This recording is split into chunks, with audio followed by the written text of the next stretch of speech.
Buenas noches y bienvenidos a tu programa Hoy en la Historia, la Biblia.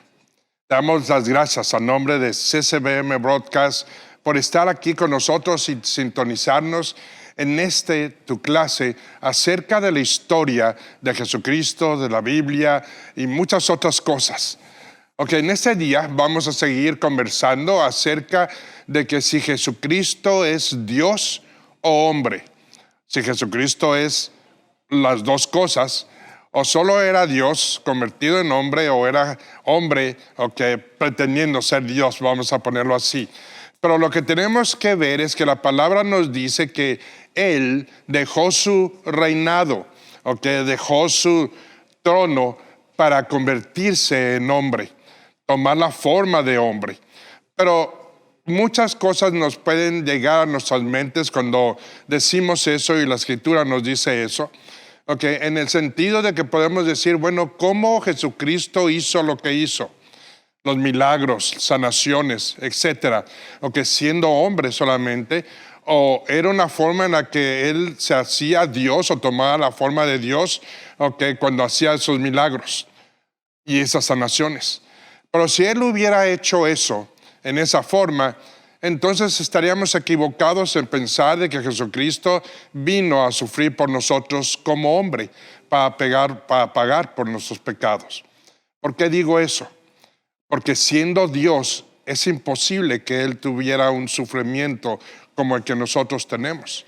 Sin embargo, la palabra de Dios en hebreo nos dice que Él sufrió y fue tentado en todas las formas como nosotros lo somos de igual manera. Pero vamos a seguir, en este estudio. Es un poco controversial, por decirlo así, pero quiero que vayamos poniendo atención en las cosas que nos dice la palabra y que nos dicen algunos eruditos de la palabra, filósofos, escritores, etcétera, de lo que piensan acerca de Jesucristo, ser Dios o hombre. Pero antes de eso, quiero que vayamos a ver un video.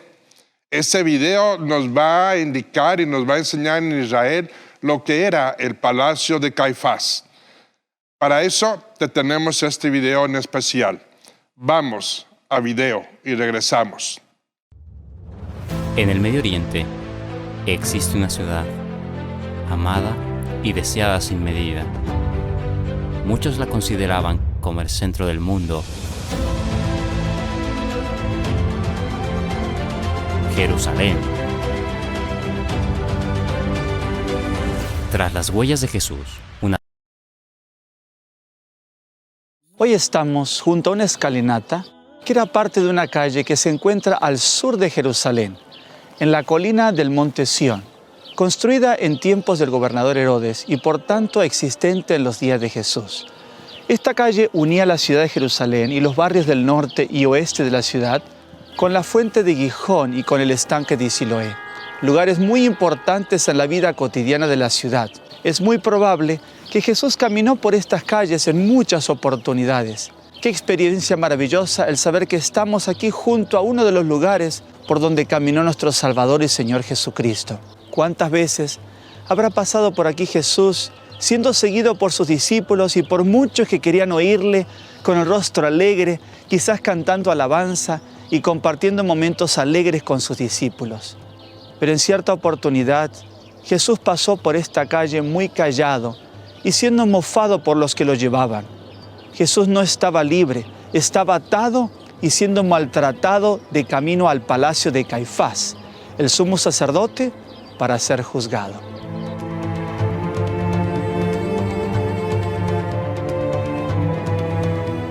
Aquí hemos llegado a lo que se cree fue el palacio de Caifás, lugar en donde vivía el sumo sacerdote de Israel. Caifás, cuyo nombre significa buscador, fue nombrado sumo sacerdote en el año 18 después de Cristo. Después de Simón ben Camith, por el procurador Valerio Grato bajo Tiberio. Continuó en el cargo hasta el 37 después de Cristo, cuando el procónsul Vitelio lo depuso. Aunque era el máximo líder religioso judío, se caracterizó por su rudeza y autoritarismo. Dentro de los sumos sacerdotes del primer siglo, es uno de los que más tiempo estuvo en el poder como sumos sacerdotes. Caifás era yerno de Anás, quien también había sido sumo sacerdote algunos años antes del 6 después de Cristo, al 15 después de Cristo. Esto también lo confirma la Escritura en Lucas 3, mencionando a ambos como sumos sacerdotes. Anás era un hombre muy influyente, y es por esto que Jesús fue llevado primero a Anás después de haber sido prendido en el Monte de los Olivos. Anás transfirió a Jesús al sumo sacerdote Caifás.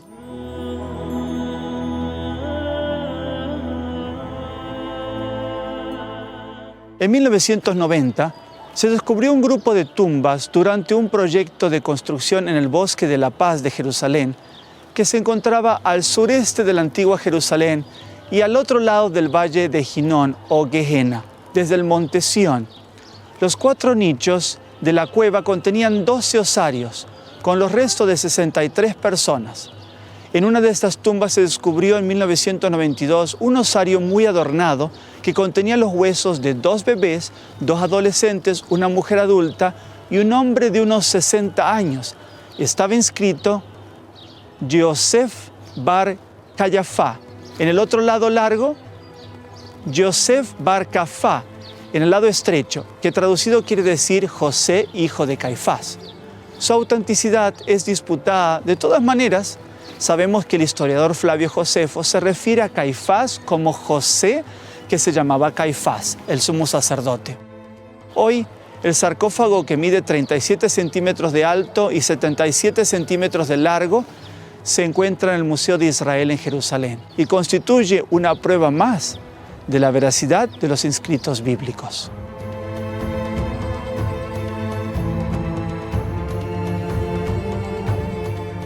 La destrucción de Jerusalén en el año 70 también afectó esta área de la ciudad.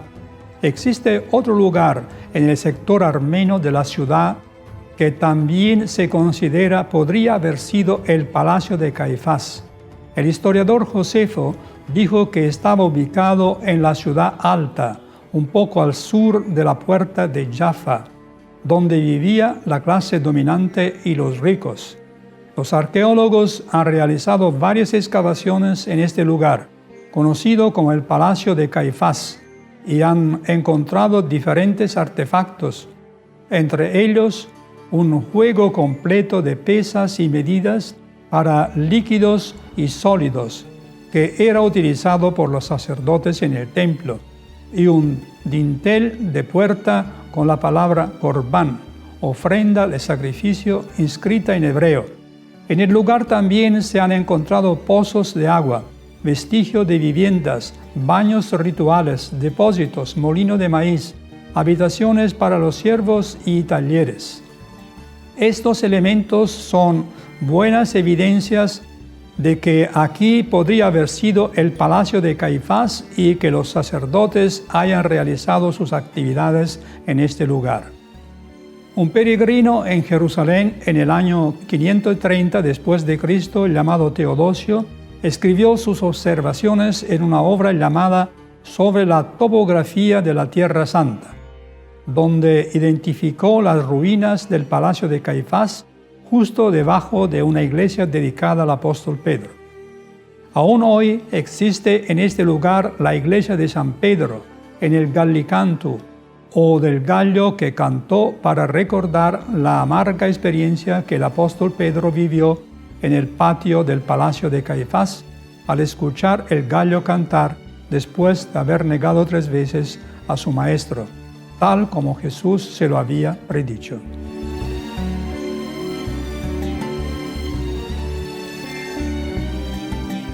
Debajo de la iglesia existe una mazmorra o celda que se cree que fue la celda donde Jesús fue colocado durante su juicio ante Caifás. Esta celda fue cavada en la roca. También existe lo que sería la sala de guardia, que contiene accesorios en la pared para unir las cadenas de los prisioneros. Los agujeros en los pilares de piedra se habrían utilizado para sujetar las manos y los pies de un prisionero cuando lo azotaron. Se cree que los hoyos tallados en el piso contenían sal y vinagre, ya sea para agravar el dolor o para desinfectar las heridas. El único acceso a la celda con cuello de botella era a través de un eje desde arriba, por lo que el prisionero habría sido bajado y levantado por medio de un arnés de cuerda. Un mosaico que representa a Jesús en un arnés de ese tipo está fuera en la pared sur de la iglesia. Una pequeña ventana de la sala de guardia servía como mirilla para un guardia parado en un bloque de piedra.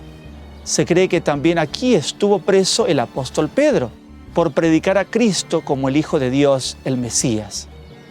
En el libro de los Hechos de los Apóstoles, capítulo 5, versículos 17 y 18, leemos: Entonces se levantó el sumo sacerdote y todos los que estaban con él, esto es, la secta de los saduceos, y se llenaron de celos.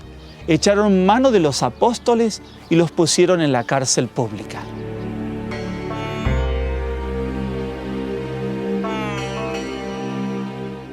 Esta iglesia de San Pedro se cree que fue construida en el siglo III, pero fue dañada durante la revuelta en el 529 y más tarde destruida cuando llegaron los persas en el 614. Fue reconstruida en el 628 y posteriormente destruida en 1009 por los musulmanes. Cuando en el año 1100 se promovieron las cruzadas, fue nuevamente reconstruida, pero destruida otra vez con la llegada de los turcos en el 1219. Fue nuevamente reconstruida, pero destruida una vez más alrededor del 1300. La construcción actual de la iglesia data de 1932. Este lugar no ha sido un lugar de paz, sino de juicio. Esta iglesia ha sido reconstruida 6 veces. En la corte, el lado norte de la iglesia, encontramos un monumento de bronce que representa a Pedro negando a Cristo ante la sierva que lo había cuestionado y a un soldado que también había cuestionado la veracidad de la afirmación de Pedro. El impulsivo Pedro deseaba saber de Cristo, pero no sabía cuán débil era su carácter. ¿Cómo reaccionamos cuando nosotros también somos cuestionados por nuestra fe? ¿Habremos también negado a nuestro Maestro?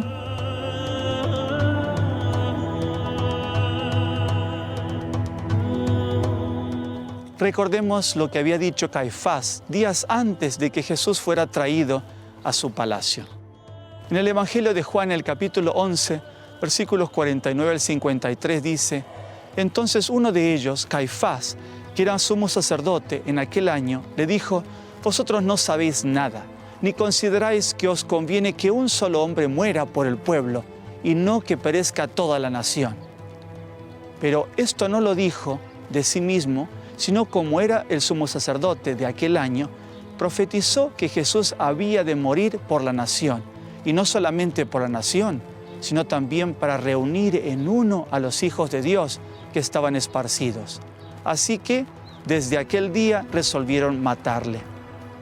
Cuando Jesús llegó a este lugar, vino para que se cumpliese la profecía de que debía morir para rescatar no solamente al pueblo judío, sino a la humanidad. Jesús entró en el palacio, no para tener un juicio justo. Caifás ya había decidido que debía morir. La pregunta ahora era, ¿cómo condenarlo? Trajeron testigos falsos para acusar al Mesías, pero Jesús callaba. Caifás preguntó directamente a Jesús: ¿eres tú el Cristo, el Hijo de Dios? El Evangelio de Mateo, el capítulo 26, el versículo 64, registra la respuesta de Jesús y la profecía de que Caifás estará un día vivo para ver la segunda venida de Jesús en gloria y recibir su condena. Jesús le dijo: tú lo has dicho. Además os digo, de aquí en adelante veréis al Hijo del Hombre sentado a la diestra del poder y viniendo en las nubes del cielo. Fue después de esta respuesta que lo acusaron de blasfemia y de ser digno de muerte. En este lugar el Hijo de Dios fue abofeteado, le escupieron el rostro, le golpearon, pero Jesús, callado, soportó todo esto para rescatarnos. Querido amigo, cuánto sufría nuestro Salvador por amor a nosotros. Fue acusado injustamente, pero llevó todo para rescatar a la humanidad como el mismo Caifás, sin darse cuenta, lo había profetizado. Aprendamos también de la experiencia de Pedro. No neguemos a nuestro Señor Jesús. Después de la negación de Pedro, Jesús dirigió sus ojos al apóstol atribulado con una mirada de misericordia. Pedro salió corriendo y lloró amargamente por haber negado a su Señor, pero pidió perdón y entregó su vida para servir a su Señor.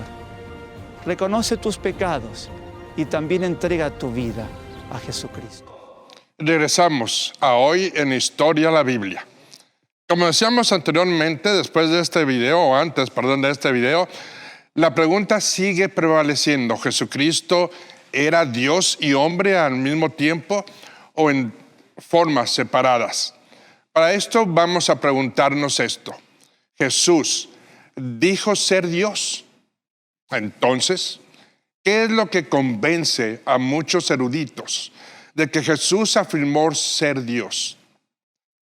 Uno de los grandes autores, John Piper, explica que Jesús reclamó el poder de pertenencia únicamente a Dios. Y dice así: los amigos y enemigos de Jesús se tambalearon una y otra vez por lo que dijo e hizo, por los milagros, las sanaciones, todas las cosas que podemos ver que son sobrenaturales en una forma u otra. Él caminaba por el camino, aparentemente como cualquier otro hombre. Luego giraba y decía algo así como esto: antes que Abraham lo fuera, lo soy. O, si me has visto al Padre. O también, muy tranquilamente, después de ser acusado de blasfemia, decía: el Hijo del Hombre tiene autoridad en la tierra para perdonar los pecados. Y a los muertos podría simplemente decir: venid o levántate. Y obedecerían a las tormentas, y al mar le decía: no te quedemos quietos, o quédate quieta. Y a una barra de pan le diría o le dijo: conviértete en 1000 pedazos en comida para miles. Y se hizo inmediatamente. Calmó la tormenta y la tormenta lo obedeció.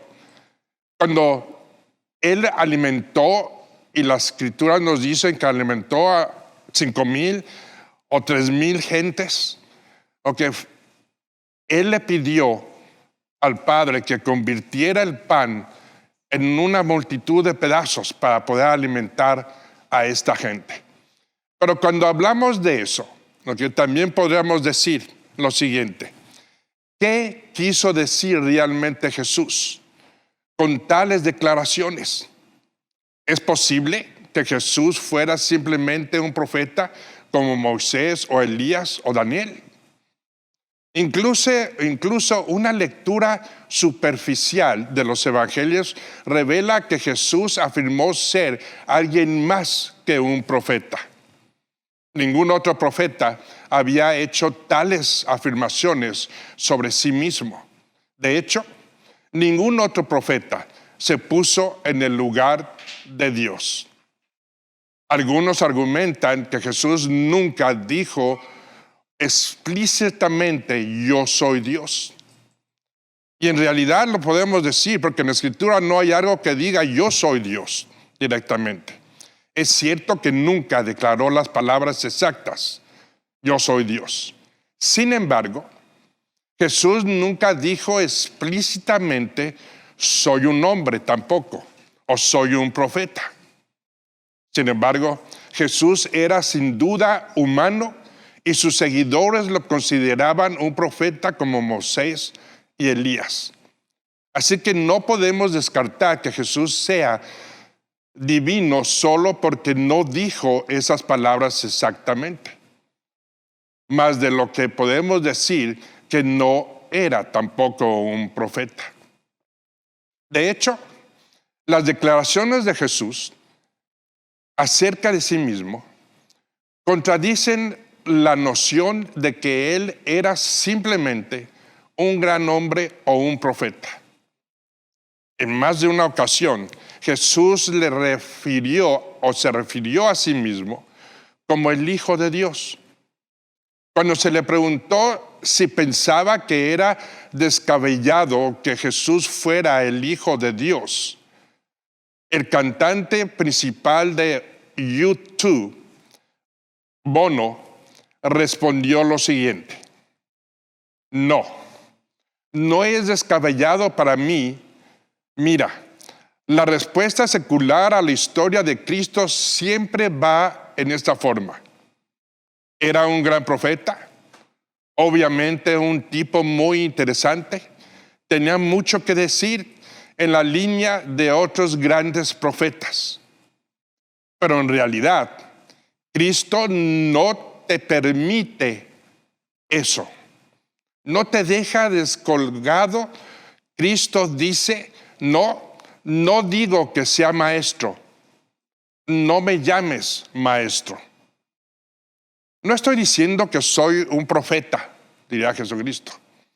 Estoy diciendo que soy Dios encarnado. La gente dice: no, por favor, solo sé un profeta que podemos tomar y tocar o creer. Pero antes de examinar las afirmaciones de Jesús, es importante entender que Él las hizo en el contexto de la creencia judía en un solo Dios, de una religión monoteísta. Y cuando digo religión es porque el judío, en el momento de que no cree o no acepta a Jesucristo como el Mesías, se vuelve simplemente una religión y no una relación con Dios. La diferencia entre judaísmo y otras religiones es de que el judaísmo solamente cree en un solo Dios. Si ningún judío fiel creería en más de un Dios, y Jesús creyó en el único Dios, orando a su Padre como el único Dios verdadero.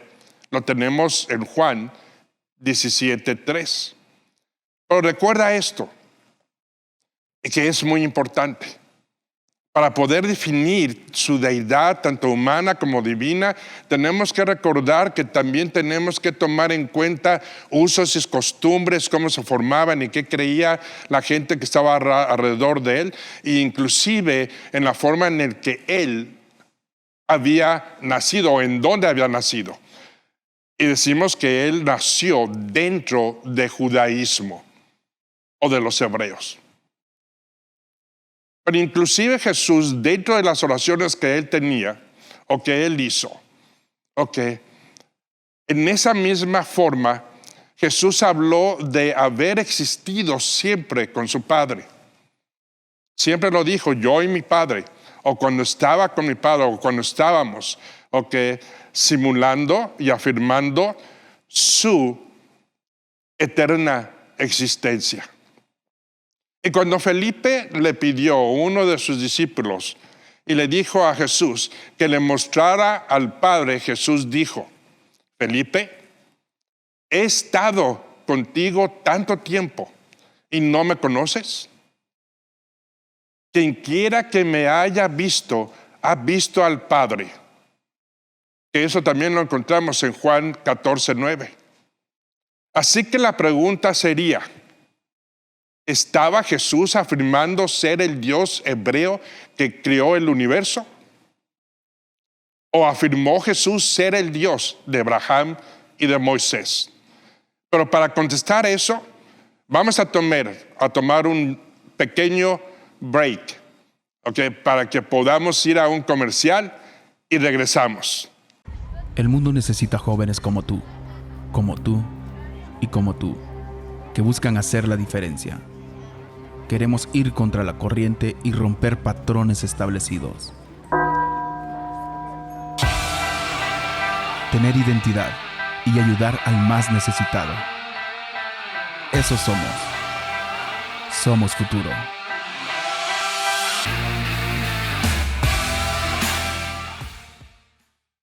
Regresamos a tu programa Hoy en la Historia de la Biblia.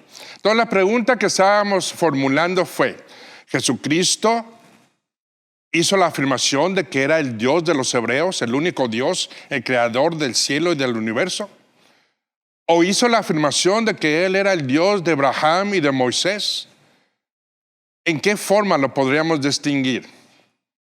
John Piper nos dice de esta forma: Jesús se refirió continuamente a sí mismo de manera que confundieron a sus oyentes.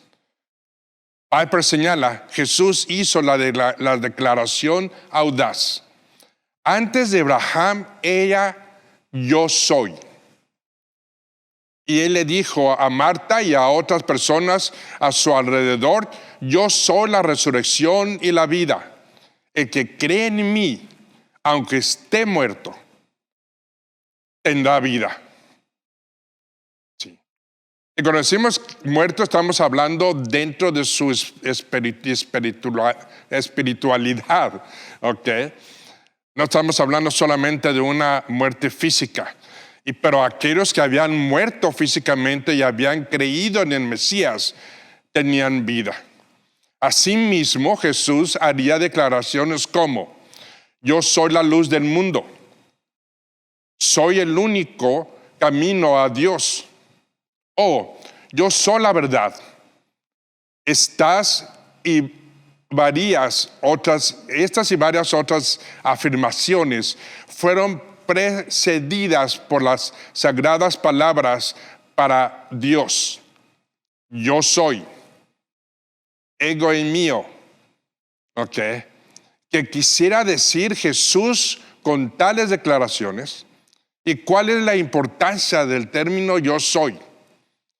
Lo que quiero decir es esto. Si él decía, yo soy la luz del mundo, yo soy el único camino a Dios, o soy la verdad, soy la luz, la verdad y la vida. Todas estas variantes te llevan a un camino de que específicamente estoy diciendo en una forma u otra, que soy Dios.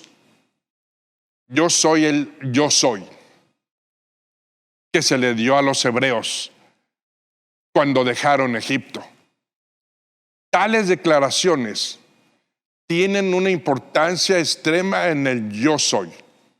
Una vez más, debemos volver al contexto que nos dice esto. En las escrituras hebreas, cuando Moisés le preguntó a Dios sobre el arbusto ardiente, ¿quién eres? ¿Quiénes digo que eres tú? ¿Cuál es tu nombre? Dios le respondió a Moisés, yo soy que yo soy. Algo enfático podrías decirlo. Pero cuando él estaba afirmando eso, estaba afirmando de que él era el único Dios y no había nadie más. Él estaba revelando a Moisés que él es el único Dios que está fuera del tiempo y siempre ha existido. Increíblemente, Jesús estaba usando estas palabras sagradas para describirse a sí mismo. Y la pregunta sería, ¿por qué?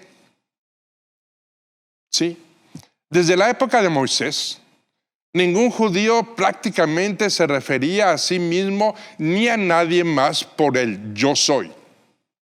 Como resultado, las afirmaciones de Jesús de yo soy enfureció a los líderes judíos. Una vez, por ejemplo, algunos líderes le explicaron a Jesús por qué estaba tratando de matarlo.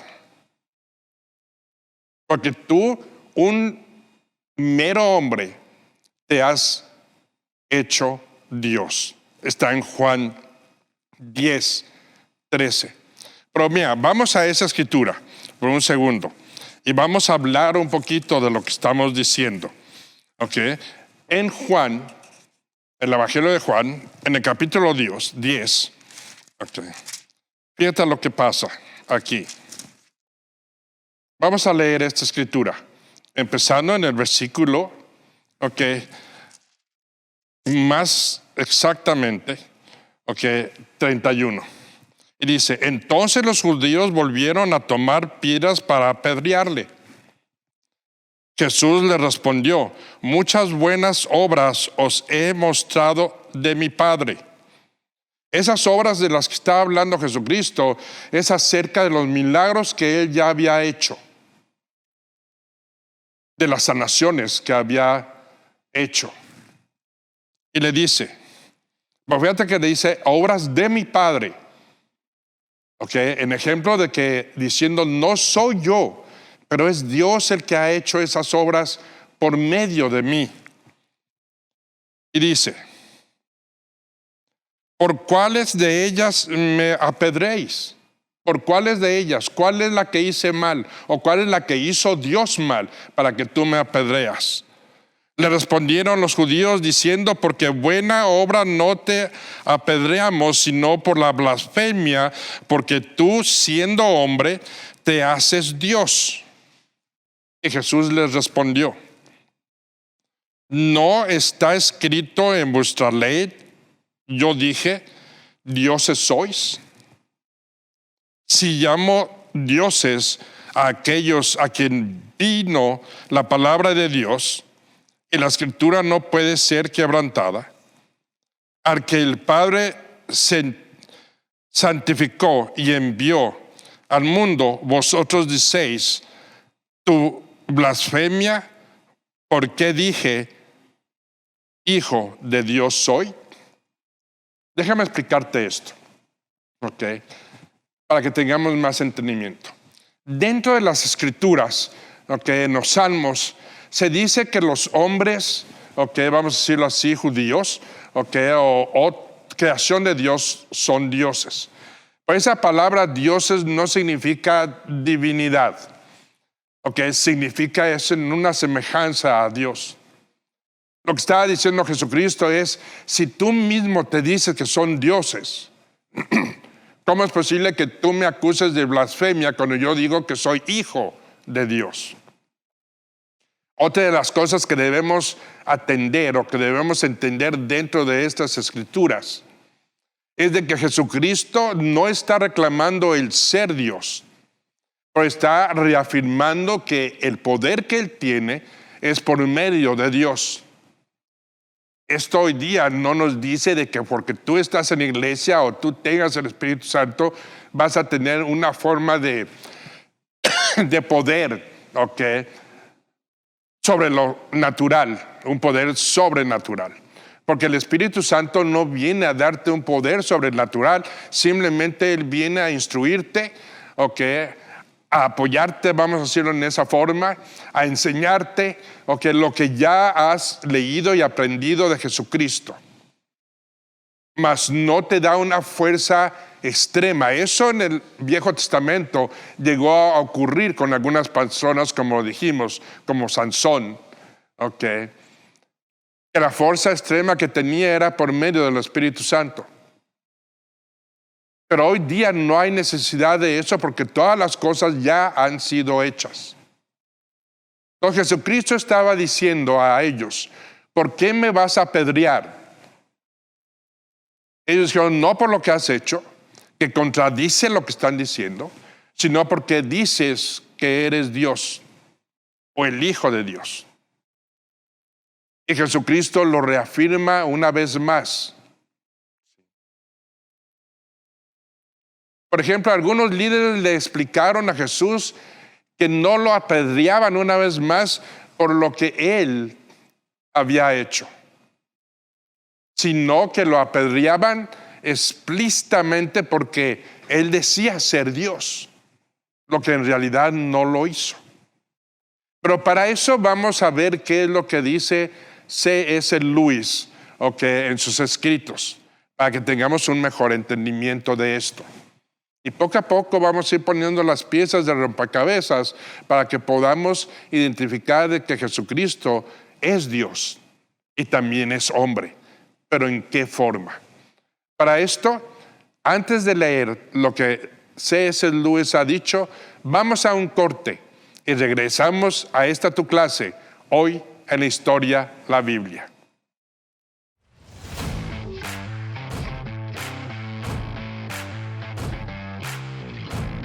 Esposo, padre, amigo y líder. Un diseño original de nuestro creador. Hombres en guerra, edificando hombres de verdad.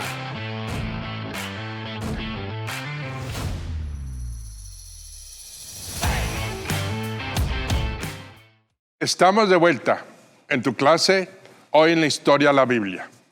Nos decíamos que ese Luis escribió lo siguiente. Pero vamos a decir esto, inicialmente consideró que Jesús era un mito, pero este genio literario que conocía bien los mitos llegó a la conclusión de que Jesús tenía que haber sido una persona real.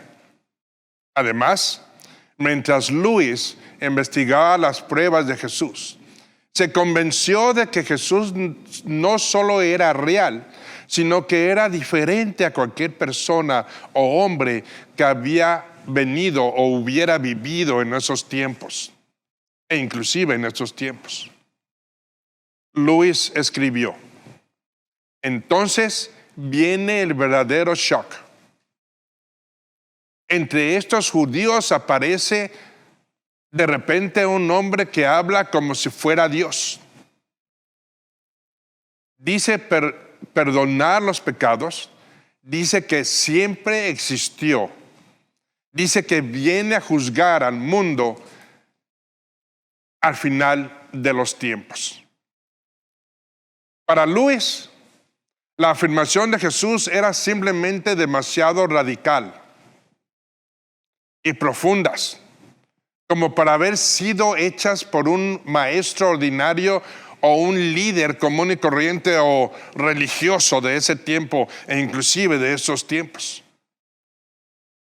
Pero para una mirada más profunda en todo esto, a la pretensión de Jesús y de su deidad, debemos de contestar una vez más la pregunta, ¿qué clase de Dios era Jesucristo? Algunos han argumentado que Jesús solo decía ser parte de Dios. Pero la idea de que todos somos parte de Dios y que dentro de nosotros es la semilla o hay la semilla de la divinidad, simplemente no es un posible significado para las palabras y acciones de Jesucristo. Tales pensamientos son revisionistas, ajenos a su enseñanza, ajenos a su creencia declaradas y ajenos a la comprensión de sus discípulos y de sus enseñanzas. Cuando decimos ajenos, estamos hablando de que Jesucristo no está buscando una fama o una posición como tal. Sin embargo, Jesucristo enseñó que Él es Dios en la forma en que los judíos entendieron a Dios y la forma en que las escrituras hebreas retrataron o fotografiaron a Dios, por decirlo así. No de la manera en que el movimiento de la nueva era entiende a Dios. Él se presentó en la forma de las escrituras, en los sentimientos, formas, acciones que Dios usa y utiliza para cumplir sus promesas, su propósito, e inclusive mostrarse como soberano sobre todas las cosas. Sí. Ni Jesús ni su público habría sido destetados de una guerra, o de una forma de Star Wars. Así que cuando hablamos de Dios, no hablamos de fuerzas cósmicas. Muchas veces cuando alguien enseña acerca de Dios, te dice de las fuerzas cósmicas o de los reflujos de sonidos, o etcétera, etcétera, etcétera. Pero nada de eso describe a Dios. Es simplemente mala historia redefinir lo que Jesús quiso decir con el concepto de ser o del concepto de Dios mismo. Luis nos explica una vez más. Ahora aclaremos esto. Entre los panteístas, como los indios, cualquiera podría decir que era parte de Dios, y aún como Dios. Pero este hombre, ya que era judío, no podía significar ese tipo de Dios. Cuando decimos ese tipo de Dios, es no lo que creían simplemente los judíos, pero era un Dios en el que tú podías relacionarte a Él, porque Él vino a restaurar esa relación. No solamente una deidad, ¿sí? Dios en su lenguaje significa el ser fuera del mundo, que la habría hecho y era infinitamente diferente de cualquier otra cosa. Un judío, hoy día, si tú le hablas acerca de Dios o de Dios hombre, te diría es una imposibilidad. ¿Por qué? Porque Dios está totalmente fuera de nosotros. Está en lo cósmico. Está en los cielos. Pero Dios reclama una relación contigo y conmigo, que es lo mismo que Jesucristo estaba construyendo y a lo que vino a enseñarnos en cómo esa relación fuese restaurada. ¿Sí? En cuanto hayas comprendido eso, verás que lo que este hombre dijo, Jesucristo, sencillamente las cosas más impactantes que jamás haya sido pronunciada por los labios de un ser humano. Ciertamente hay quienes aceptan a Jesús como un gran maestro, pero no están dispuestos a llamarlos Dios. Algo que tú debemos de aprender, de comprender y entender su divinidad, su deidad, tanto humana como divina. Pero como deísta, hemos visto que Thomas Jefferson no tuvo ningún problema en aceptar las enseñanzas de Jesucristo en una forma moral o ética, mientras él mismo negaba su deidad divina. Y cuando digo negaba su deidad divina, estamos hablando acerca de que tanto Thomas Jefferson como muchos otros, ven a Jesucristo como algo, ¿cómo te diré? Sobrenatural en lo que es moral y lo que es ético. Quieren tomar su ejemplo, quieren vivir por su ejemplo, pero no se dan cuenta que el vivir por su ejemplo o para vivir por su ejemplo es necesario tener una relación con Él. Y es lo que muchos han fallado. Pero como hemos dicho, exploraremos más lejos. Si Jesús no fuera quien dijo ser, entonces debemos examinar algunas otras alternativas.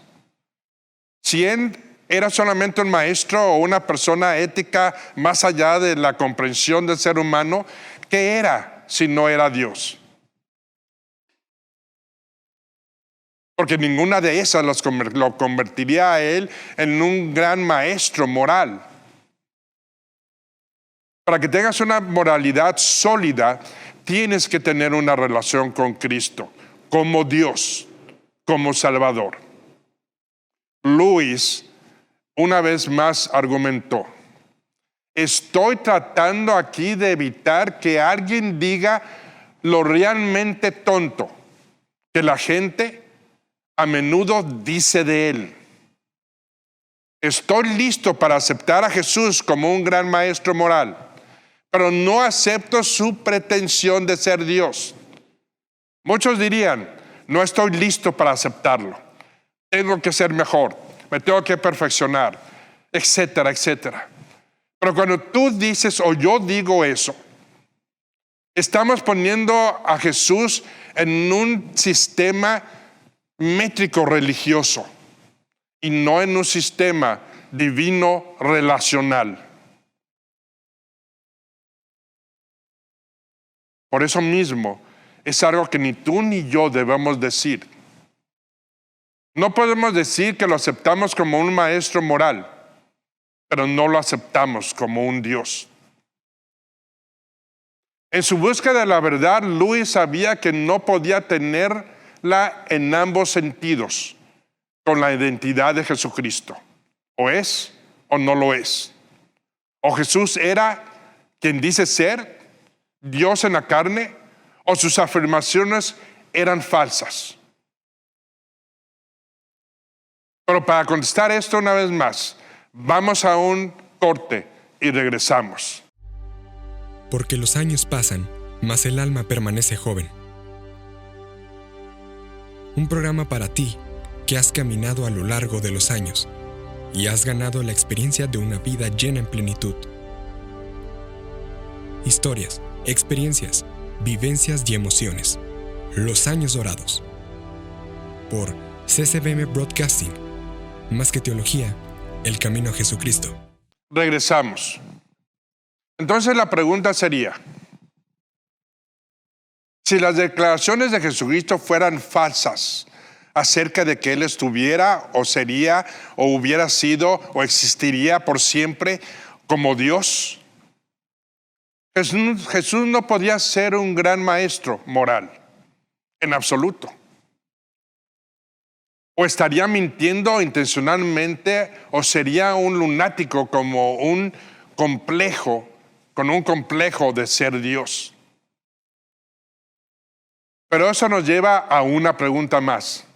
Y queremos llenarnos de preguntas y responderlas, acerca de quién es Jesucristo, porque es imperativo que tú y yo lo reconozcamos como lo que es. Entonces, Jesucristo ¿podría haber estado mintiendo? Sí, incluso los críticos más duros de Jesús rara vez lo llamaron mentiroso. Los saduceos, los fariseos, los grandes abogados de la ley. Ninguno de ellos dijo, tú estás mintiendo o tú eres mentiroso. Esa etiqueta ciertamente no encajaba con la alta enseñanza moral y ética de Jesús en su tiempo y hoy día. Pero si Jesús no es quien dijo ser, debemos considerar la opción de que estaba engañando intencionalmente a todo el mundo. Una de las obras políticas más conocidas y influyentes de todos los tiempos fue escrita por Nicolas Machiavelli en el año 1532. Y en su clásico, el príncipe narrador de estas formas o influyentes políticas dijo lo siguiente: Maquiavelo exalta el poder, el éxito, la imagen, la eficiencia por encima de la lealtad, la fe y la honestidad. Según Maquiavelo, mientras está bien, si todo está bien, si logran un fin político. Por la pregunta, ¿podría Jesucristo haber construido todo su ministerio sobre una mentira solo para ganar poder? ¿O fama o éxito? Algo que tú y yo debemos preguntarnos. De hecho, los opositores judíos de Jesús estaban constantemente tratando de exponerlo como un fraude o una mentira. Lo atracaban con preguntas en intento de tropezarlo y hacerlo contradecirse a sí mismo. Sin embargo, Jesús respondió con notable consistencia, dando solamente palabra de verdad, consistente y firme. No era que él dijera una mentira o que tratara de traer fuerza o fama a sí mismo. Si lo hubiera hecho, sería absurdo que llegara a una cruz o que muriera por ti y por mí. Entonces la pregunta que debemos tratar también es, ¿qué podría motivar a Jesús a venir vivir toda su vida como una mentira? ¿Qué es lo que le podría motivar a hacer eso? ¿Qué es lo que él ganaría haciendo eso? Enseñó que Dios se oponía a la mentira y a la hipocresía, por lo que no lo habría estado haciendo para complacer a su Padre.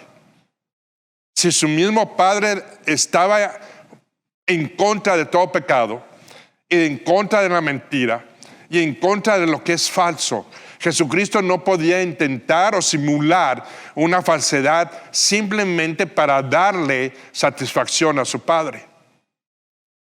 Ciertamente no mintió en beneficio de sus seguidores, ya que todos menos uno fueron martirizados en lugar de renunciar a su señorío. Déjame explicarte esto. Lo que estamos hablando aquí es de que todos aquellos, inclusive cuando tú lo ves en la historia y en la escritura, nos dice de que cuando él fue crucificado y murió, todos desaparecieron, se fueron. Inclusive Pedro lo negó. Pero la escritura también nos dice de que todos ellos regresaron, excepto uno, Judas, el que lo traicionó. Pero cuando estamos diciendo eso, tenemos que recordar de que todos estos discípulos que después volvieron a ser o se convirtieron en apóstoles o que iniciadores de la iglesia, del cuerpo de Cristo, todos ellos en una forma u otra murieron como mártires. Y te voy a decir algo, no creo que haya nadie en este mundo que esté dispuesto a morir por una mentira. Y si regresamos a las escrituras, cuando decimos de que uno de ellos falseó, Judas, y no regresó, también tenemos que apuntar algo que es prescindible que nos dice la escritura. Que cuando él se dio cuenta de que había mandado o había traicionado a un hombre inocente, ¿qué es lo que le hubiera dicho en su mente? Sabemos que no hubo un arrepentimiento como tal, pero sí sabemos de que él, en una forma u otra, lo reconoció como algo especial. Alguien que venía de Dios. Así que todo el mundo, inclusive los judíos de ese tiempo y los judíos de hoy día, todos tienen esa duda si él fue o era o lo es. Porque no queremos o no quieren aceptar su divinidad como tal. Por eso podríamos decirnos y preguntarnos, ¿creían los apóstoles que Jesús es Dios o era Dios? En un principio tú podrías decir que no lo creyeron. Pero al final de la jornada, después de haber vivido con Él, después de haber estudiado con Él, después de haber sido instruidos por Él y de haber visto todo lo que Él hizo, en ese momento ellos supieron que Jesucristo efectivamente es Dios.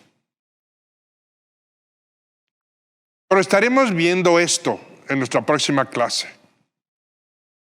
Vamos a ver, qué es lo que podría tener, qué beneficio podría traerle a él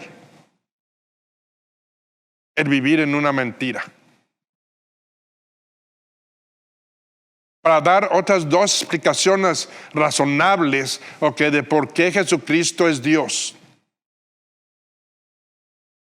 Y vamos a ver estas definiciones que traen una problemática en que no podemos salir y negar que Él es Dios y que es el creador y el propulsor del restablecimiento de una relación entre tú, yo y nuestro creador.